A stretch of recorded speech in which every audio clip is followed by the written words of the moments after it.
Bismillahirrahmanirrahim. Assalamualaikum warahmatullahi wabarakatuh. Saya Bagi Farhansa, PEM 17104 dari Fakultas Kedokteran akan memaparkan hasil daripada penelitian saya yang berjudul Pengaruh Mendengarkan Murotal Al-Quran terhadap Penurunan Kecemasan pada Ibu Hamil, yang mana dengan menggunakan metode systematic review.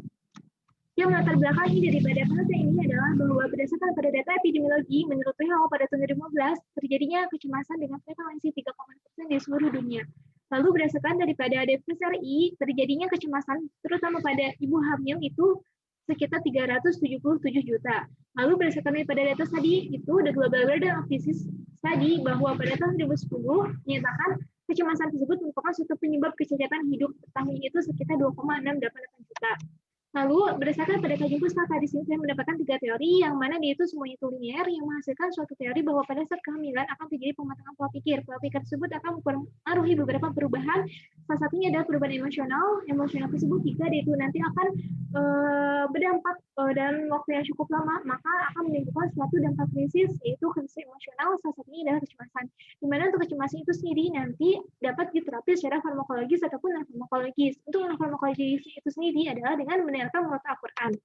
Murotal Al-Quran yaitu memiliki jenis frekuensi dan juga gelombang khusus, yang mana nanti akan mensimulasi gelombang delta dan juga alfa yang akan mengaktifkan pada hipofisis dan juga hipotalamus untuk mensekresikan endorfin. Nanti akan mengaktifkan parasimpatis dan juga parasimpatis untuk menyeimbangkan dan juga mengkoordinasikan hemostasis tubuh, yaitu salah satunya dengan cara mempengaruhi sel otak, memperbaiki sel tubuh, menekan hormon stres, sehingga pada akhirnya nanti akan menurunkan tekanan darah, denyut nadi, memperlambat pernapasan, detak jantung, dan juga aktivitas daripada gelombang otak. Nah, menurut integrasi Islam, saya mengambil daripada Quran surat Ar-Ra'd ayat 28, yang pada intinya bahwa dengan mengingat Allah, hati kita akan menjadi tentram. Salah satu mengingat Allah yaitu dengan cara mendengarkan murotal Al-Quran. Tujuan penelitian ini adalah untuk menganalisis bagaimana pengaruh murotal Al-Quran tersebut terhadap penurunan kecemasan ibu hamil. Metode penelitiannya, jenis penelitian pada penelitian ini adalah systematic review. Populasi pada penelitian ini dengan menggunakan jurnal internasional. Sampelnya itu adalah 5 artikel penelitian dari jurnal internasional. Penelitian khususnya 1, publikasi jurnal internasional dengan kata kunci tertentu. 2, berdasarkan database dari jurnal internasional. Yang ketiga, tipe penelitiannya adalah random control trial dan juga quasi eksperimental. Yang keempat adalah jenis artikelnya, yaitu harus full text dan juga berbahasa Inggris.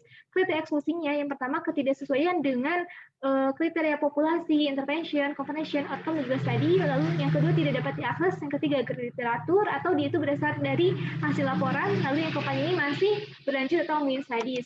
Lalu untuk kriteria kelayakan itu sendiri, populasinya adalah wanita hamil, intervensinya mendengarkan murotal Al-Quran, konvensinya yang tidak mendengarkan murotal Al-Quran, ataupun yang mendengarkan musik jenis lainnya. Yang keempat, outcome-nya adalah penurunan kecemasan pada ibu hamil, lalu untuk studinya adalah RCT dan juga kuasi eksperimental. Prosedur penyusunan protokol, yang pertama pencarian data, kedua screening data, ketiga penelitian kelayakan, yang keempat hasil pencarian data. Di mana saya mendapatkan daripada hasil secara keseluruhan, pertama adalah 3.309, yang mana nanti saya akan memasukkan kriteria inklusi dan juga eksklusi sehingga kriteria yang masuk ke dalam eligibility atau yang layak untuk diteliti ada 5 artikel. Dengan hasilnya tersebut, yang pertama yaitu penelitian yang dilakukan di Iran pada tahun 2016, di mana tujuannya itu untuk membandingkan pengaruh murotal Al-Quran dengan musik lain, yaitu musik R&B, di mana hasilnya tersebut yaitu terdapat penurunan kecemasan yang signifikan dari kelompok yang mendengarkan murotal Al-Quran. Yang kedua yaitu dilakukan di Indonesia pada tahun 2019, di mana tujuannya itu adalah untuk mengetahui pengaruh murotal Al-Quran terhadap level kecemasan pada ibu hamil primipara, di mana hasilnya tersebut pada ibu hamil primipara terdapat penurunan kecemasan ibu hamil setelah mendengarkan murotal Al-Quran. Lalu yang ketiga ini dilakukan di Egypt pada tahun 2016, di mana tujuannya itu untuk mengetahui daripada pengaruh murotal Al-Quran terhadap kecemasan pada ibu hamil dengan level mulipara. Nah, di mana di sini hasilnya tersebut adalah pada ibu yang mengalami kecemasan tersebut terdapat penurunan setelah mendengarkan murotal Al-Quran dan juga terdapat penurunan pada tanda-tanda vitalnya. Yang keempat yaitu dilakukan di Iran pada tahun 2017 dengan tujuannya untuk membandingkan efektivitas pengaruh murotal Al-Quran yang disertai terjemahan dengan yang tidak disertai terjemahan. Nah, di mana untuk hasilnya itu bahwa terdapat skala level kecemasan di antara kelompok intervensinya tersebut yang signifikan level kecemasannya. Lalu yang kelima ini dilakukan di Iran pada tahun 2018, di mana dia itu tujuannya untuk menentukan efek konseling spiritual. Salah satunya adalah dengan mendengarkan murotal Al-Quran. Hasilnya adalah terdapat penurunan skor pada kelompok intervensi yang didengarkan murotal Al-Quran. Lalu untuk pembahasannya bahwa di sini dari kelima artikel tersebut,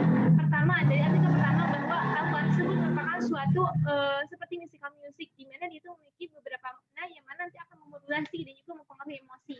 Lalu yang kedua, bahwa dengan menggunakan mulut Al-Quran tersebut dengan tempo lambat, dia itu nanti akan mensekresikan daripada hormon serotonin, yang mana nanti akan menekan daripada si stresnya gitu. Lalu yang ketiga ini, dengan menggunakan mulut Al-Quran, bahwa kita ini nanti akan memiliki pikiran yang tenang dan juga kesadaran yang penuh, sehingga hemostasis dalam tubuh kita ini akan tetap stabil. Lalu yang keempat, bahwa dengan mulut Al-Quran tersebut dia itu memiliki suatu panjang audio dan juga frekuensi tertentu, sehingga nanti akan menghasilkan suatu getaran yang mana getaran tersebut nanti akan memulihkan koordinasi dan juga hemostasis tubuh. Lalu dari artikel yang kelima, bahwa dengan kepercayaan spiritual tersebut itu nanti akan mempengaruhi suatu fungsi kognitif, perilaku dan juga emosi, sehingga nanti kita akan lebih tenang.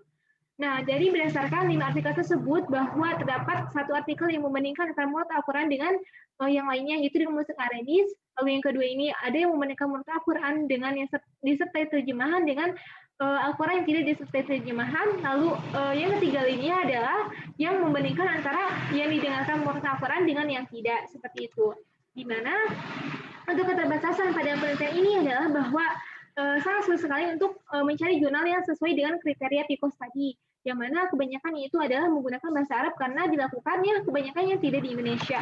Lalu untuk kesimpulannya mungkin bahwa dari kelima artikel tersebut itu sesuai untuk kelima-limanya, di mana dengan hasilnya tersebut bahwa dengan mendengarkan murotal Al-Quran akan terjadi penurunan pada level kecemasan pada ibu hamil. Alhamdulillahirrahmanirrahim. Mungkin untuk pemaparannya cukup selesai. Wassalamualaikum warahmatullahi wabarakatuh.